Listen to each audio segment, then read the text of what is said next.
So, hello everyone, welcome back to Biologics. This is lecture 8 of sexual reproduction in flowering plant, जिसमें हम लोग पढ़ने वाले हैं एंडोस्पर्म की डेवलपमेंट के बारे में। अब हमने जो एंडोस्पर्म की डेवलपमेंट है उसके लिए हमने पढ़ा था डबल फर्टिलाइजेशन में कि जो एंडोस्पर्म है, मेरे नोट्स में पढ़ा था, बेसिकली इस पैराग्राफ में नहीं है। नोट्स में क्या पढ़ा था कि एंडोस्पर्म की डेवलपमेंट पहले हो जाती है जाइगोट की डेवलपमेंट से। ठीक है, हमने देखा था कि जो एंडोस्पर्म है वो पहले बन जाता है एम्ब्रियो से, जाइगोट एम्ब्रियो बनाएगा और आपका प्राइमरी एंडोस्पर्मिक न्यूक्लियस क्या बनाएगा, आपका एंडोस्पर्म बनाएगा। तो एंडोस्पर्म और जाइगोट की जो डेवलपमेंट है वो साइमल्टेनियस नहीं चलती है, सिंक्रोनाइजेशन में नहीं चलती है, बल्कि एंडोस्पर्म पहले डेवलप हो जाता है और आपका जो क्या कहते हैं एम्ब्रियो है वो बाद में डेवलप होता है। तो ऐसा क्यों? ठीक है, ऐसा इसीलिए दोस्तों, ऐसा इसीलिए क्योंकि हम लोग आज पढ़ेंगे। क्यों बताऊं मैं, क्यों बताऊं मैं ऐसा क्यों बताऊं जब मैं दिखा सकती हूं, क्यों बताऊं जब मैं समझा सकती हूं। अरे निकल यार, चलो स्टार्ट करते हैं दोस्तों। ओके गाइस, चलिए पोस्ट फर्टिलाइजेशन, हम अभी तक जो कुछ भी पढ़ रहे थे फ्रॉम पॉलिनेशन, पॉलिनेटिंग एजेंट, जितना कुछ भी, वो सब प्री फर्टिलाइजेशन। ठीक है, अब इवेंट क्या आता है भाई, पोस्ट फर्टिलाइजेशन। प्री यानी पहले, पोस्ट यानी बाद में। तो अगर फर्टिलाइजेशन है, फर्टिलाइजेशन के पहले जो प्रोसेस हो रही है उसको प्री फर्टिलाइजेशन में डालेंगे, फर्टिलाइजेशन के बाद जो प्रोसेस हो रही है उसको किस में डालेंगे भाई, पोस्ट फर्टिलाइजेशन में डालेंगे। इतनी बात समझ में आ गई। अब पोस्ट फर्टिलाइजेशन में क्या होता है, डेवलपमेंट होता है किसका, एम्ब्रियो और एंडोस्पर्म का। ओव्यूल का जो डेवलपमेंट है वो सीड में हो जाता है और ओवरी का जो डेवलपमेंट है वो फ्रूट में हो जाता है।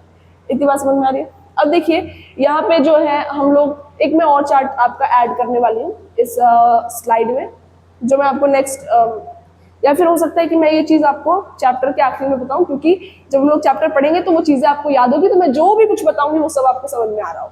ठीक है, तो मैं चाहती हूँ कि आपको इतना ईजी हो जाए समझना कि आप बोलो कि भाई ये तो हम ऐसे इसका टेंशन ले रहे थे ना। अब जो एंडोस्पर्म है इसका जो डेवलपमेंट है वो प्रिसीड करता है एम्ब्रियो का डेवलपमेंट। ठीक है, यानी इसका डेवलपमेंट और एम्ब्रियो का डेवलपमेंट सिंक्रोनाइजेशन में नहीं चलता। एंडोस्पर्म पहले डेवलप हो जाता है एम्ब्रियो से। क्यों इसका रीजन क्या है, क्योंकि जो सेल्स होते हैं किसके, आपके अरे सेल्स ऑफ दिस टिश्यू क्या, endosperm. cells of endosperm tissue या फिर cells of endospermic tissue is filled with reserve food material। अरे ये बात समझ में, क्यों एंडोस्पर्म पहले डेवलप होता है, क्योंकि इसका बहुत बड़ा योगदान है आपका एम्ब्रियो का डेवलपमेंट करवाने में। अरे ये बात समझ में, मान लीजिए कि मैं जो हूँ, मैंने 2 दिन से खाना नहीं खाया है, या फिर मान लीजिए कि मेरा आज फास्ट है और मैं बोल रही हूँ कि मैं आज फास्ट रखूंगी और मैंने क्या करना है, रात को 7 बजे एग्जैक्ट क्या करना है, अपना फास्ट तोड़ना है या फिर मुझे खाना स्टार्ट करना है। अब मुझे तो पता है कि 7 बजे मुझे भूख लग जाएगी, तो मान लो कि मैं 7 बजे बैठी, ठीक है, खाना खाने, और अब मुझे याद आ रहा है कि अबे यार अगर खाना है तो बनाना भी पड़ेगा। ऐसा चलता है क्या भाई? अगर आपको खाना है और आपको पता है कि आप खाना खाओगे 7 बजे, तो आपको खाना पहले से बना के रखना चाहिए। सही बात है। तो अगर मुझे पता है कि एम्ब्रियो की डेवलपमेंट होने वाली है और इस डेवलपिंग एम्ब्रियो को फूड लगेगा, तो क्या मैं इसके डेवलपमेंट कराते कराते फूड बनाऊंगी कि भाई तुम चलो ना आगे, हमारे आ रहे, तुम चलो ना और 2 कदम आगे चलो, हमारा खाना बस बन ही गया। ऐसा करेंगे क्या? नहीं करेंगे। हम क्या बोलेंगे कि एम्ब्रियो भाई आप रुक जाओ, आप हमको बता दो कि आप कब डेवलप करने वाले हो, कौन सा टाइम है आपका, और हम क्या करते हैं उससे पहले ही आपका फूड बना के रेडी रखते हैं। आ रही है बात समझ में? तो एंडोस्पर्म जो है, इनके जो सेल्स है, इस टिश्यू के जो सेल्स है, वो क्या स्टोर करके रखते हैं भाई, फूड मटेरियल को, जिसका यूज कौन करता है, न्यूट्रिशन के लिए, आपका डेवलपिंग एम्ब्रियो। आ रही है बात समझ में? अब समझ में आया क्यों एंडोस्पर्म का डेवलपमेंट पहले हो जाता है एम्ब्रियो से। इतनी बात समझ में आ गई। फिर अब यहाँ पे हम लोग थोड़ा सा स्लाइड ऊपर कर लेते हैं, हो ना, यहां से ही देखे क्या? ठीक है, मुझे ना थोड़ा सा इतना दिख रहा होगा ना, है ना, इतना दिख रहा है भाई, सबको दिख रहा है, जिसको नहीं दिख रहा है उसकी आंख खराब है। ठीक है, चलिए डेवलपमेंट ऑफ एंडोस्पर्म हम लोग देख लेते हैं कि भाई डेवलपमेंट ऑफ एंडोस्पर्म होता कैसे। तो सबसे पहले आपका क्या होगा, पीईसी आएगा। पीईसी क्या होता है, प्राइमरी एंडोस्पर्मिक सेल। किससे बना था ये, प्राइमरी एंडोस्पर्मिक न्यूक्लियस। आ रही है बात समझ में। प्राइमरी एंडोस्पर्मिक न्यूक्लियस किससे बना, जब टू पोलर न्यूक्लियस और एक मेल गैमेट फ्यूज हुआ तो बना पेन, जिसका नाम क्या है, प्राइमरी एंडोस्पर्मिक न्यूक्लियस। इसकी प्लॉइडी क्या थी भाई, प्लॉइडी क्या थी, ट्रिप्लॉइड। आ रही है बात समझ में।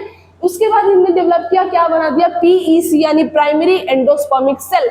और इसने फिर और डिवीजन किया अपने अंदर, कंटिन्यूअस डिवीजन किया, कंटिन्यूअस अपने आप को तोड़ा काटा और क्या बनाया, एंडोस्पर्मिक टिश्यू। आ रही है बात समझ में। और क्योंकि ये सेल एंड 3n था तो एंडोस्पर्म टिश्यू भी कैसा होगा भाई, 3n यानी ट्रिप्लॉइड। इतनी बात समझ में आ गई। फिर अब देखिए डेवलपमेंट ऑफ एंडोस्पर्म तो कई सारे टाइप के हो सकते हैं, ठीक है, बहुत सारे टाइप के हो सकते हैं, लेकिन मोस्ट कॉमन टाइप क्या है, मोस्ट कॉमन टाइप है आपका फ्री न्यूक्लियर एंडोस्पर्म और सेल्यूलर एंडोस्पर्म। ठीक है, एक और एंडोस्पर्म का आप नाम ढूंढ कर आइएगा जिसका स्टार्टिंग लेटर है H। ठीक है, स्टार्टिंग लेटर है H और ये ढूंढ कर आइए, आपको किसी ना किसी बुक में जरूर मिल जाएगा। कोशिश कीजिएगा कि विकिपीडिया का यूज ना करें।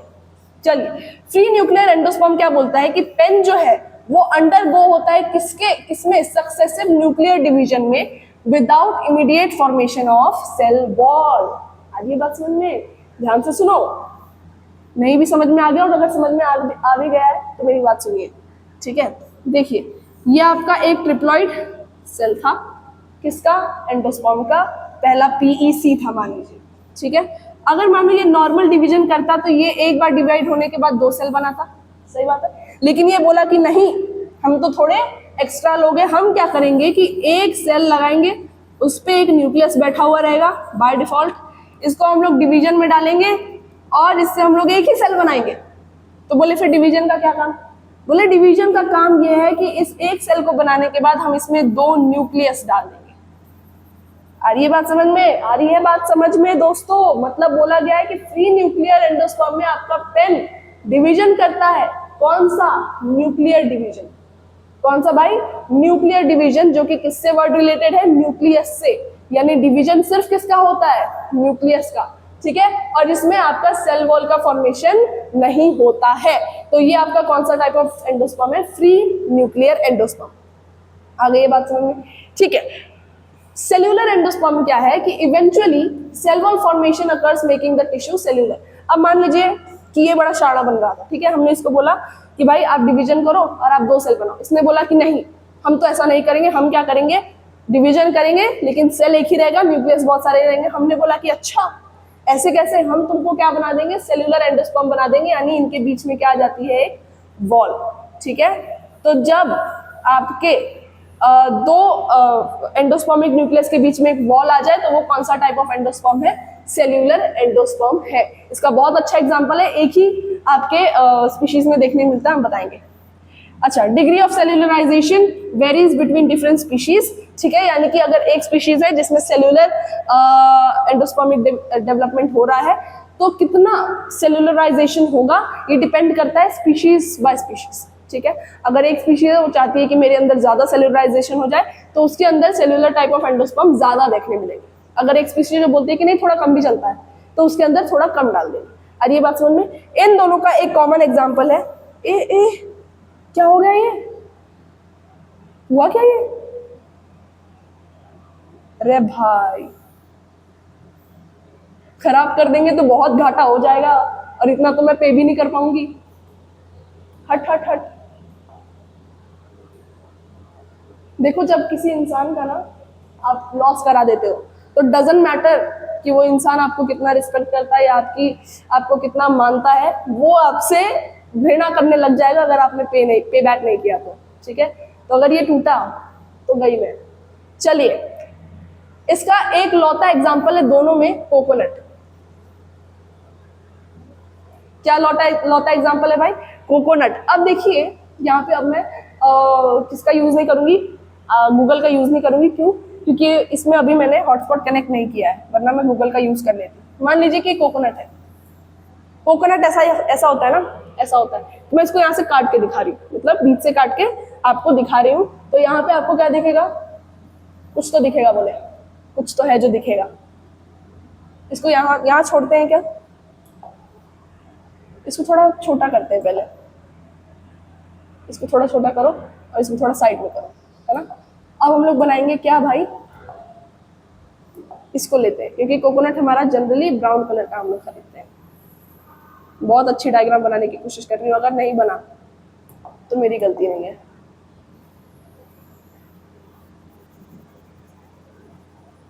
अरे यार इतना मैं कलर नहीं कर सकती, तुमको पता चल जाएगा ना। हाँ तुमको पता चल जाएगा, इतने में तो कोई भी इंसान इतना होशियार है, उसने कोकोनट तो जीवन में देखा ही है ना। और जिसने कोकोनट नहीं देखा ना, तो फिर तुम्हारे घर में एक पंखा होगा, उस पंखे पे लटक जाओ, ठीक है, कोकोनट नहीं देखा अगर तो। ये मेरा कोकोनट है, ठीक है। और कोकोनट वाटर को मैं कैसा बनाऊंगी, कोकोनट वाटर को कुछ ऐसा बना लेते हैं, इसके अंदर का कोकोनट वाटर है, ठीक है। अब इसके बाहर और भी कुछ चीजें होती हैं, जैसे कि उसके बाल लंबे लंबे, तो वो मैं नहीं बना रही हूँ, ठीक है। मेरा काम जितने से था मैंने उतनी चीजें फाड़ के यहाँ पे ला लिया, ऐसा हमारा कोकोनट दिखता है, बड़ा स्टाइलिश है ये, ठीक है। अब अगर मैंने कोकोनट को काटा, ठीक है, आप कोकोनट फोड़ते हो ना किसी भी शुभ अवसर पर, शुभ, एक चीज है, मुझे देखना कभी भी कोई भी मेरी वीडियो उठाकर देख लो, मैं कभी भी ना जब मुझे श प्रोनाउंस करना होता है तो मैं बहुत सोचती हूँ उसको प्रोनाउंसिएशन करने से पहले। क्यों? क्योंकि ना मैं जब स बोलना चाहती हूँ तो वो श आ जाता है, और जब श बोलना चाहती हूँ तो स आ जाता है। तो ये चीज मेरा थोड़ा डिफॉल्ट है, मेरा मतलब मैन्युफैक्चरिंग डिफेक्ट है, समझे। चलो स्टार्ट करते हैं।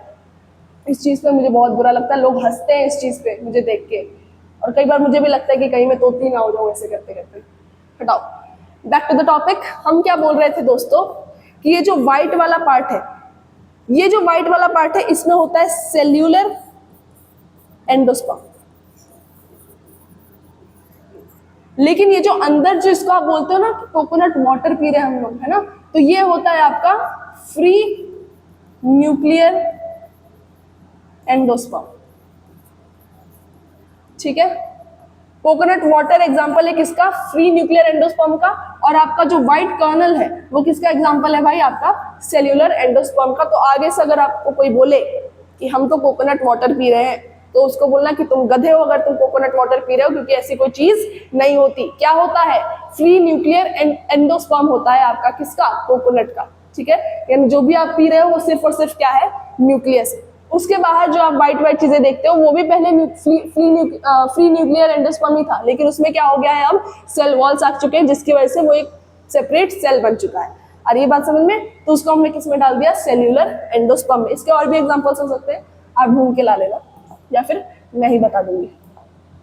नेक्स्ट, आई होप इतनी चीज आपको समझ में आई होगी। चलिए दोस्तों, फिर अब यहाँ पे फेट ऑफ एंडोस्पर्म, यानी कि नसीब में क्या लिखा है। नसीब की बात है, ठीक है। जिसका नसीब अच्छा, उसके जीवन में सब बढ़िया होता है। जिसका नसीब बुरा, वो नसीब चेंज कर लेता है।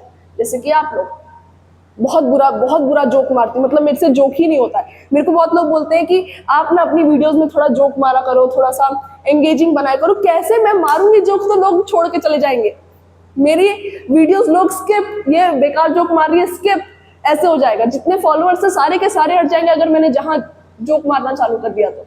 क्या जोक था ये कि नसीब अच्छा तो अच्छी चीज है, बुरा तो कुछ भी, ठीक है। चलिए, फेट ऑफ एंडोस्पर्म। अगर आपका एंडोस्पर्म कंप्लीटली कंज्यूम हो जाए और अगर आपका एंडोस्पर्म थोड़ा सा रह जाए, तो ये दो तरह के फेट है आपके, किसके, एंडोस्पर्म के। जैसे एक इंसान है, इंसान के जीवन में 2 ही दिन आते हैं। 2 ही दिन कैसे, एक तो सुख के दिन, एक तो दुख के दिन। और ये बात समझ में, वैसे ही आपके एंडोस्पर्म में भी 2 ही तरह के दिन आते हैं। एक तो आपका ऐसा सीड जिसमें एंडोस्पर्म पूरा खत्म कर दिया आपके एम्ब्रियो ने, डेवलपमेंट में यूज कर लिया पूरा का पूरा, और एक तो ऐसे एंडोस्पर्म जिनको थोड़ा यूज किया और थोड़ा क्या किया, रहने दिया। और ये बात समझ में, तो कंप्लीटली कंज्यूम अगर फेट है आपके एंडोस्पर्म का, तो उसमें क्या हो जाएगा कि आपका जो एम्ब्रियो है वो सीड मैच्योर होने से पहले ही पूरा का पूरा एंडोस्पर्म को क्या कर जाएगा, यूज कर जाएगा। और ये बात समझ में। लेकिन अगर आपका फेट ऑफ एंडोस्पर्म है कि वो भाई थोड़ा सा बच जाएगा, परसिस्टेंट रह जाएगा, तो उसमें क्या होगा कि सीड मैच्योर हो जाएगा, ठीक है। और आपका जो बचा हुआ एंडोस्पर्म है वो किसमें यूज हो जाएगा, जर्मिनेशन में। अरे ये बात समझ में, यानी मान लीजिए कि मैं डेवलपिंग एम्ब्रियो हूँ, ठीक है, और मैंने क्या किया कि मैंने देखा कि मेरे आजू बाजू बहुत सारा एंडोस्पर्म है, तो मैं क्या करता हूँ, अपना स्वार्थी बन जाता हूँ और मैं अपने डेवलपमेंट में पूरा का पूरा एंडोस्पर्म निकाल के क्या कर लूंगा, यूज कर लूंगा, ताकि मैं जो हमारा सीड है उसको किसी भी तरह का एंडोस्पर्म जो है देखने मिले ही नहीं। लेकिन मान लीजिए कि मैं एक ऐसा सीड हूँ जिसने बोला कि यार मुझे जितनी जरूरत है मैं उतना ही यूज करता हूँ, बाकी दूसरे के यूज के लिए रहने देता हूँ, तो मैं आ जाऊंगा किसमें, पर्सिस्टेंट एंडोस्पर्म के फेट में। और ये बात समझ में, ऐसे कुछ सीड्स हैं जो आपके एम्ब्रियो डेवलपमेंट में एंडोस्पर्म को पूरी तरह कंज्यूम कर लेते हैं, जिनका नाम है पी, ग्राउंडनट और बीन्स। और ऐसे कुछ सीड्स हैं जो आपके एंडोस्पर्म को काम भर यूज करते हैं, बाकी रहने देते हैं। उन सीड्स का नाम क्या है, castor, coconut, cereals, wheat, rice, maize. और ये बात समझ में, मैंने बोला था मैं एग्जांपल आगे बता देती हूँ, तो यही एग्जांपल्स है, ठीक है। अब जो सीड्स, ऐसे सीड्स जिनमें आपका एंडोस्पर्म है, एंडोस्पर्म वो कंप्लीटली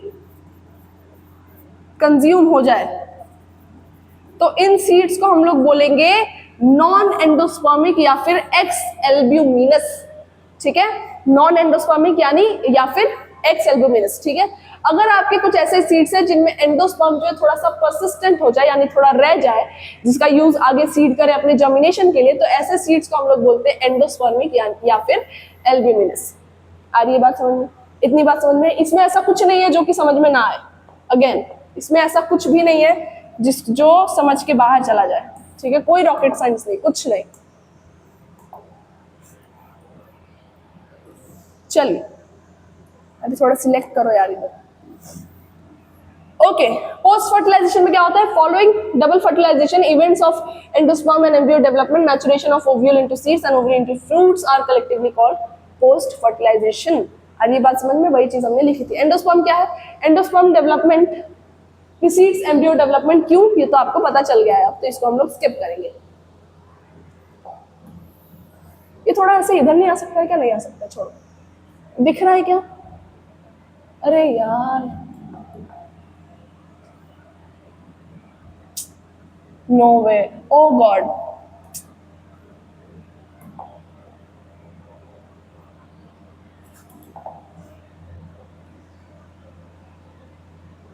तब तक कुछ नॉर्मल बातें कर लीजिए मुझसे, कैसे आप सभी, खाना हो गया, क्योंकि इसको अभी टाइम लगेगा, है ना। कट कर दूं क्या वीडियो बीच में? अगर मेरे 10 गिनने तक ये चीज वापस नहीं आई तो फिर वीडियो में कट होगा। 1, 5, 6, 8, कट। आगे डर होना चाहिए दोस्तों, डर होना चाहिए। देखो, डर बहुत जरूरी है। जिस इंसान के जीवन में डर नहीं होगा ना, वो अपने मन का करेगा, ठीक है। चलिए, the cells of this tissue are filled with reserve food material and used for nutrition of developing embryo. Tissue यानी कौन से टिश्यू भाई, आपके एंडोस्पर्मिक टिश्यू, ठीक है। एंडोस्पर्मिक टिश्यू जो है, उनका जो सेल्स है, उनके हर एक सेल में फूड मटेरियल का बहुत अच्छा रिजर्व होता है, जिसको हमारा एम्ब्रियो यूज करता है किसमें, अपनी डेवलपमेंट में। In the most common type of endospermic development, ठीक है, is PEN undergo successive nuclear division to give rise to free nuclei.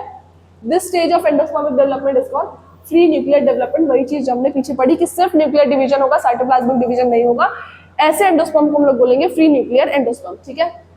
Subsequently, cellular formation occurs at the endosperm becomes cellular, यानी कि अगर उस फ्री न्यूक्लियर एंडोस्पर्म के आजू बाजू अगर सेल वॉल बनना चालू हो गई और उनको एक पर्टिकुलर सेपरेट अपना कंपार्टमेंट, एक पर्टिकुलर सेल मिल गया, तो हम लोग क्या बोलेंगे, कौन सा वाला एंडोस्पर्म बन चुका है आपका, सेल्यूलर टाइप का, ठीक है।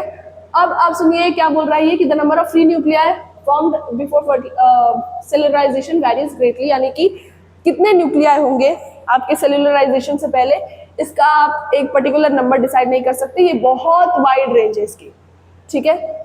एक सिंपल लैंग्वेज में, इजीएस्ट लैंग्वेज में बोले तो 5 से लेकर 1000 तक हो सकता है, ठीक है। ये इजीएस्ट लैंग्वेज है, ऐसा सच में नहीं है।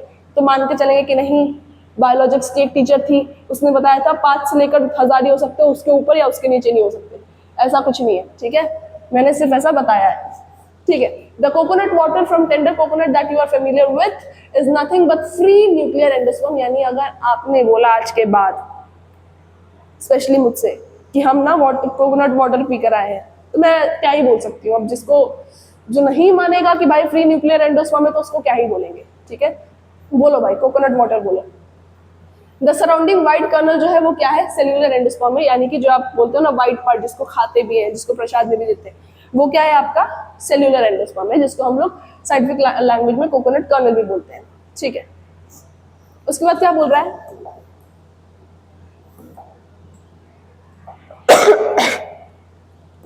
एंडोस्पर्म में इधर भी completely consume by the developing embryo, जैसे कि पी में होता है, ग्राउंडनट में होता है, बीन्स में होता है, बिफोर द सीड मैच्योरेशन, और इट में persist in the mature seed and be used up during the seed germination, यानी कि अगर बच गया तो सीड जर्मिनेशन में यूज हो जाएगा, अगर नहीं बचा तो क्या ही कर सकते हैं।